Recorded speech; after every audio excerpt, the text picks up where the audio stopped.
तो नमस्कार, स्वागत है आप सभी का मेरे चैनल तमीशम पांड्या पे। और आज हम लोग बात करने वाले हैं उत्तर रामायण के ऊपर। जी हाँ, क्या उत्तर रामायण सही में रामायण का एक अंग है, भाग रही है, या इसे बाद में जोड़ा गया है?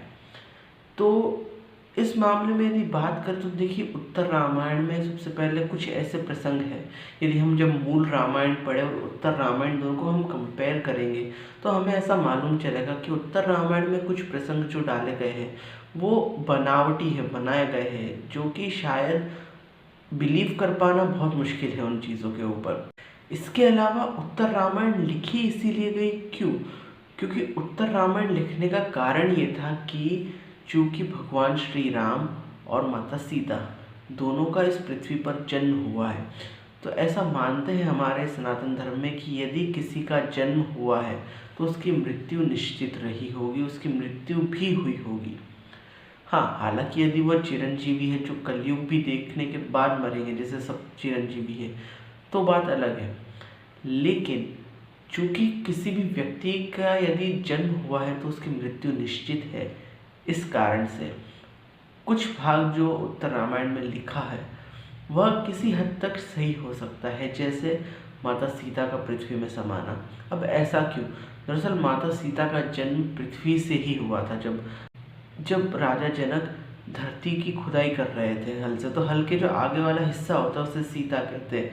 तो उससे खोदते हुए उन्हें अंदर से माता सीता एक बच्ची के रूप में मिली थी, जिससे उनका नाम सीता पड़ा। तो वह पुनः धरती में समा गई, तो इसीलिए उनका जन्म तो दिखाया गया, लेकिन उनको किस तरह से, क्या उन्होंने मृत्यु हुई या फिर वो किस तरह वापस धरती में समाई, इस चीज़ को बताने के लिए कुछ हद तक उत्तर रामायण में जो बात कही गई होगी कि वो धरती में समा गई, वो सही है।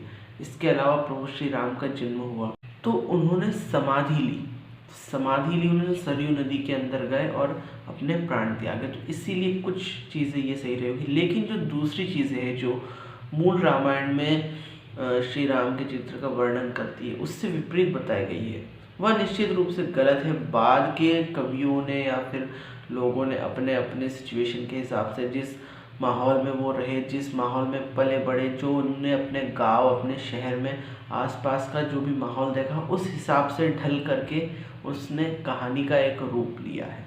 तो कहना ये गलत नहीं होगा कि उत्तर रामायण एक विक्षिप्त रामायण है, चूँकि युद्ध कांड के बाद ही फलश्रुति आ जाती है रामायण की। फलश्रुति यानी कि उसे सुनने का फल, जो वाल्मीकि जी और श्री तुलसीदास जी दोनों ही लिखते हैं अपनी रामायण में, जो कि काफ़ी प्रसिद्ध है।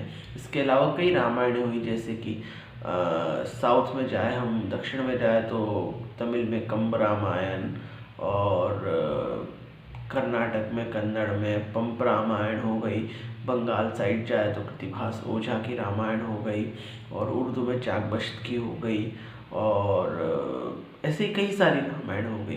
तो सब ने अपने अपने हिसाब से श्री राम को ढाला है, सब ने अपने अपने हिसाब से कहानियों को बनाया है, लेकिन जो मूल है वह वाल्मीकि रामायण, और वह वाल्मीकि रामायण युद्धकांड और फलश्रुति पे ख़त्म होती है, जिसमें अंत में वर्णन करते हैं कि उन्होंने राज किया था।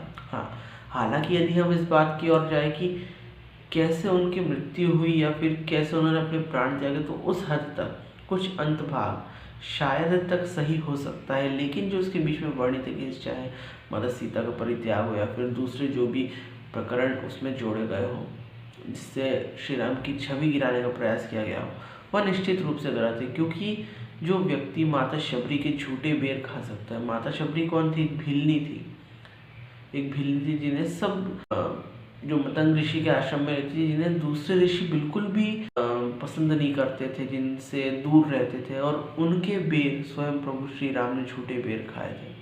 तो क्या ऐसे प्रभु, ऐसे व्यक्ति किसी और के साथ अन्याय कर सकते हैं किसी भी कीमत पर?